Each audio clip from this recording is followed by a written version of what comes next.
Ano po ang masamang ibinunga ng kasalanan na nagawa po ng tao sa ating Panginoong Diyos? Pakinggan natin dito po sa Isaias, sa 59 at 2, ganito ang ating mababasa. Kundi pinapaghiwalay ng inyong mga kasamaan kayo at ang inyong Diyos, at ang inyong mga kasalanan ay siyang nagpakubli ng kanyang mukha sa inyo upang siya'y huwag makinig. Napansin niyo po ba, mga mahal naming taga-subaybay? Dahil po sa kasalanan, nahiwalay po ang tao sa ating Panginoong Diyos. Ano po katumbas nito?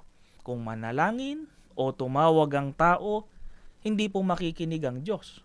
Bakit? Dahil po sa kasalanan.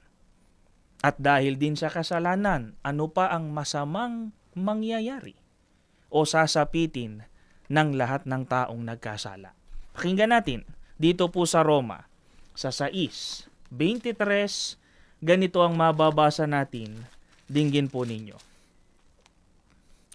Sapagkat ang kabayaran ng kasalanan ay kamatayan. Datapwat ang kaloob na walang bayad ng Diyos ay buhay na walang hanggan kay Kristo Jesus na Panginoon natin. Ano pa po ang tiyak na sasapit sa lahat po ng nagkasala? Kamatayan.